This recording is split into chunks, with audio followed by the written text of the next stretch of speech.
নমস্কার, আমি শিল্পা। আপনাদের সকলকে স্বাগত আমার চ্যানেল শিল্পা.কবিরে আরও একটি নতুন ব্লগে। আশা করি আপনারা সকলে ভীষণ ভালো আছেন আর সুস্থ আছেন, আর আমরাও কিন্তু বেশ ভালো আছি।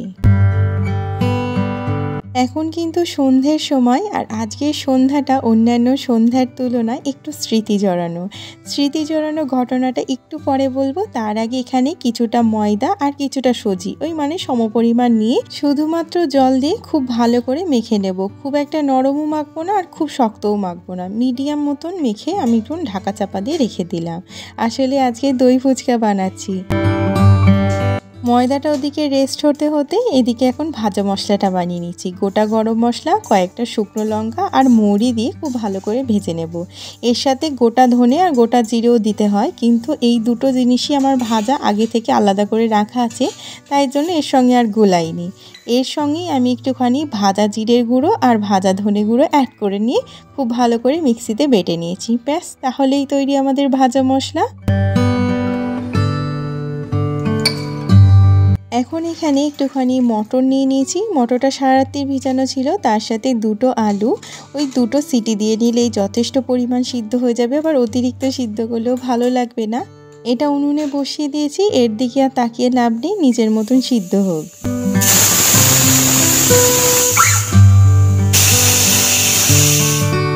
এবার তেঁতুলের চাটনিটা বানিয়ে নেব। দুপুরের দিকেই তেঁতুলটাকে আমি ভিজিয়ে দিয়েছিলাম, এখন খুব ভালো করে রগড়ে এর পাল্পটা বের করে নেব। এক্সট্রা দানাগুলো খুব ভালো করে চিপে নিয়ে ফেলে দেব। এখানে কড়াইয়ে তেল দিয়ে সামান্য একটু পাঁচফোড়ন, একটা শুকনো লঙ্কা ফোড়ন দিয়ে তেঁতুলের পাল্পটা দিয়ে দিলাম। এর মধ্যে দিয়ে দেব বেশ খানিকটা চিনি। আর এই দই ফুচকার ক্ষেত্রে এই চাটনিটাই কিন্তু ভীষণ ভালো লাগে। এর যে অপূর্ব স্বাদ না, তা বলে বোঝানো যাবে না। সামান্য একটুখানি বিট নুন দিয়ে দিয়েছি, খুব ভালো করে এবার ফুটিয়ে নিয়ে গাঢ় করে নেব।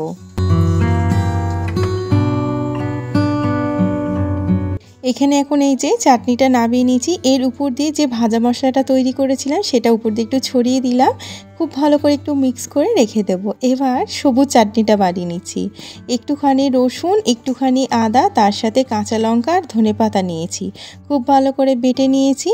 এবার এর মধ্যে একটুখানি বিট নুন, আবারও সেই ভাজা মশলাটা আগে খুব ভালো করে মিক্স করে নিলাম। তারপর এর মধ্যে এই যে একটা গন্ধরাজ লেবুর রস দিয়ে দেবো, ভীষণ ভালো লাগে। দেখুন তো, চাই না একটুখানি গন্ধরাজ লেবুটাকে কেটেছি, এত সুন্দর সুগন্ধ করছে। খুব ভালো করে এবার মিক্স করে নিচ্ছি। এখানে এবার টক দইটাকে ব্লেন্ড করে নিচ্ছি, তবে এটা হাত দিয়ে ফেটিয়ে নিলে ভালো হতো। আসলে মিক্সিতে ব্লেন্ড করার বদলে কি হয়েছে, ভীষণ পরিমাণে জলজলে হয়ে গেছে। তবে এটা যদি ফ্রিজে রাখতাম ঠিক হয়ে যেত, কিন্তু আমার এতটা পরিমাণ ঠান্ডা লেগেছে আর ছোট্ট বাবারটারও লেগেছে, যার জন্য আমি আর এটাকে ফ্রিজে ঢোকাইনি ভয়ের চোটে যে আরও যদি বাড়াবাড়ি হয়ে যায়। তবে আপনারা কিন্তু ফ্রিজে রেখে দেবেন একটুখানি গুলে, তাহলে কি হবে, আবারও সে একটু ঘনভাব এসে যাবে। যাই হোক, এখানে একটুখানি পেঁয়াজ কুচিয়ে নিচ্ছি, সাথে একটু টমেটো কুচিয়ে নেবো আর শসা কুচিয়ে নেব, আর কাঁচা লঙ্কাটা আমি কুচিয়েই নিয়েছি। এদিকে অন্যান্য জিনিসগুলো জোগাড়জাত করতে করতে দেখলাম খুব সুন্দরভাবে আলু আর মটরটা সিদ্ধ হয়ে গেছে। আলুর খোসাটা ছাড়িয়ে নিয়ে এবার ম্যাশ করে নেব। কাঁচের বাটিটা মাখতে গিয়ে দেখলাম কি ভীষণই ছোট হয়ে গেছে, তাই জন্য একটা বড়সড় বাটি নিয়েছি। তার মধ্যে শসা কুচো, টমেটো কুচো, লঙ্কা কুচো, পেঁয়াজ কুচো, কল বের করা ছোলা সমস্তটা দিয়ে দিলাম, তার সাথে সিদ্ধ আলু আর সিদ্ধ মটর। এবার এর মধ্যে একটু পরিমাণ মতো নুন দিয়ে দিচ্ছি, বিট নুন আর সাদা নুন দুই রকমেরই নুন দিয়েছি। তার মধ্যে ভাজা মশলাটা দিয়ে দিলাম, খুব ভালো করে মিক্স করে নিয়ে তারপর এক মুঠো ধনেপাতা দিয়ে দিয়েছি। আবারও সেই গন্ধরাজ লেবুর পালা, খুব সুন্দর করে গন্ধরাজ লেবুর রসটাকে একটুখানি চিপে নিয়েছি। ওদিকের আমাদের আলু মাখাও রেডি হয়ে গেছে। এখন এখানে কিছুটা তেল গরম করতে রেখে দেব, ফুচকাটা ভাজতে হবে তো।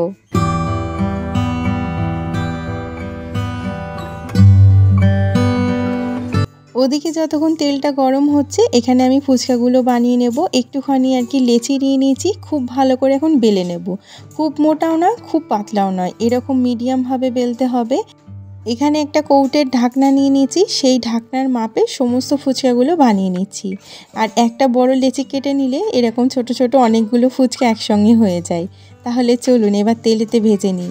একদিকটা কিন্তু খুব ভালো করে কড়কড়া করে ভাজা হয়ে গেলে তবেই কিন্তু অপর দিকটা উল্টাতে হবে, না হলে কিন্তু ফুচকাগুলো নরম হয়ে যেতে পারে। আর দেখুন তো সব ফুচকাগুলোই মোটামুটি ফুলছে।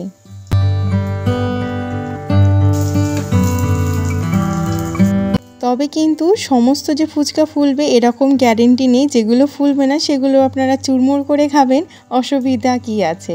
এখানে দেখুন 5টা মতন ফুচকা আমার ভাজা হয়ে গেছে। এগুলো একটু রং ধরেছি, তারপরেই তুলে নিয়েছি। সবার আগে কর্তামশাইকে দিচ্ছি, তবে জানেন তো কর্তামশাই এখন টক খেতে পারবে না, তাই তার সমস্ত খাবারগুলো টক ছাড়া। মানে এই যে আলু মাখাটা টক দেওয়ার আগে আলাদা করে রেখেছি, চাটনিটাও আলাদা করে রেখেছি, শুধুমাত্র সবুজ চাটনিটাই সে খেতে পারবে না। তো টক দই খেতে পারবে না, তো তেঁতুলের চাটনিটা। আদৌ কি এটা দই ফুচকা হলো? এটাতে যেন মনে হচ্ছে ভালোবাসা ছাড়া দই ফুচকা, আমার তো তাই মনে হচ্ছে। যাই হোক, কিছু তো করার নেই, এরকমই তাকে খেতে হবে, ডাক্তারের বারণ বলে কথা। আসলে কথাগুলো যতটা হেসে হেসে বলছি, মন থেকে কিন্তু ভীষণই খারাপ লাগছে তার জন্য। আমরা এরকম চটপটা দই ফুচকা খাবো আর তার জন্য এই যে মন মরা ফুচকা যাচ্ছে, এটা ঠিক মেনে নেওয়া যাচ্ছে না। তাই সবার আগে কর্তামশাইয়ের ফুচকাটা দিয়ে দিয়েছি, সে খেয়ে আবার বাজারেও বেরিয়ে যাবে। একদিকে ভালোই হলো, আমাদের এই ফুচকাগুলো তাকে দেখতেও হবে না, আর তার সামনে খেতেও কেমন একটা আমাদের লাগতো। ভালোই হয়েছে, সে বাজারেও বেরিয়ে গেছে। এবার এই যে আমাদের ফুচকাগুলো বানিয়ে নিচ্ছি। সামান্য একটুখানি আলু মাখা, তার মধ্যে দই, তার মধ্যে সবুজ চাটনি, তার মধ্যে তেঁতুলের চাটনি, উপর দিয়ে ভুজিয়া আর বাদাম, এই সুন্দর করে সাজিয়ে নিচ্ছি। ব্যাস, তাহলেই তৈরি আমাদের দই ফুচকা।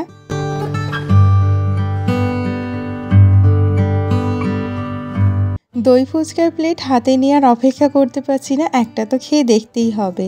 আর বিশ্বাস করুন, স্বাদে কিন্তু অপূর্ব হয়েছে। দোকানের ফুচকাগুলো 20 টাকায় তো খাই, কিন্তু একটা খেতে না খেতে কখন যে 5টা শেষ হয়ে যায় ধ্যানেই পড়ে না। আর এখানে যত কটা ইচ্ছা তত কটাই খেতে পারবেন। বেশ কয়েকটা আমি কিন্তু খেয়েছি। যাই হোক, চলুন আগে খাওয়া দাওয়ার পর্বটা শেষ করে নিই, পরে আবারও কথা বলছি, কেমন?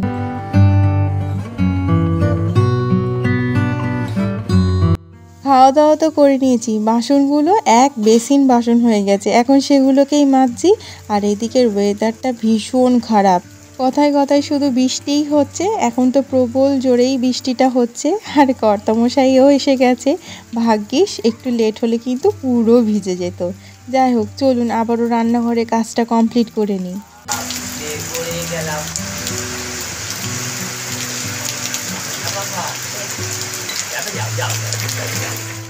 কর্তামশাই তো ছেলেকে সামলাচ্ছে, এদিকে রান্নাঘরে কাজটা সেরে নিয়ে আবারও একটু দরকারি কাজ করব। আর শুরুতেই বলেছিলাম না, স্মৃতি মাখানো সন্ধ্যা।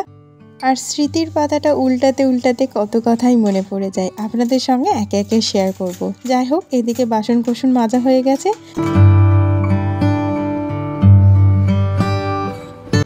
রান্নাঘর থেকে বেরোবো ভাবলাম, আবারও কর্তামশাই বলছে একটু চা করে দিতে। ব্যাস, আবারও সেই চায়ের পালা। সন্ধ্যের চাটা আজকে একটু লেটেই খাওয়া হয়েছে, আজকে কিন্তু 8টা বেজে গেছে। যাই হোক, তাকে তার চাটা দিয়ে আসি। আর সাথে আমিও ভাবলাম একটু চা খেয়েই নেওয়া যায়, অনেকক্ষণ আগেই তো ফুচকাটা খেয়েছি, অসুবিধা হবে না।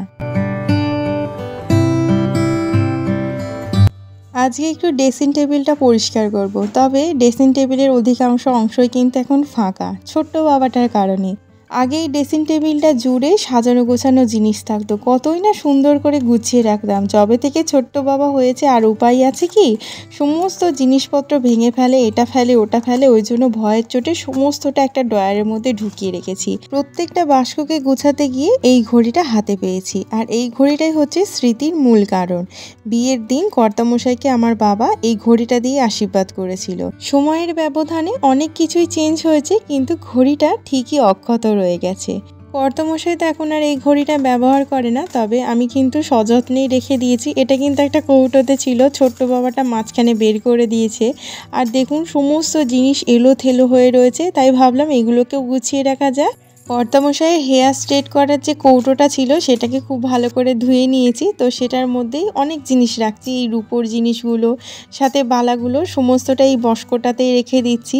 বেশ ভালোই হলো, এটা ফেলে না দিয়ে অনেকটা কাজেই লেগে গেল। আর এই যে ল্যাকমি থেকে আমাকে 2খানা ব্যাগ গিফট করেছে, যখনই ল্যাকমির প্রোডাক্ট কিনি এই ব্যাগগুলো গিফট করে, তো একটার মধ্যে সমস্ত হেয়ারের জিনিস রেখেছি আর আরেকটার মধ্যে মেকআপের জিনিস।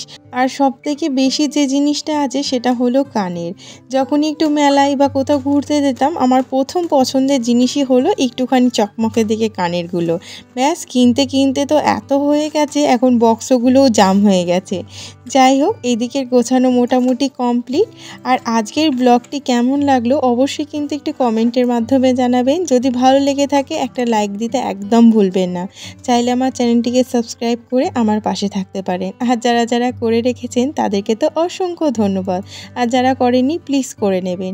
এদিকে সমস্তটা গুছিয়ে নিয়েছি। তাহলে আজ আসি, আবারও দেখা হবে আরও একটি নতুন ভিডিওতে।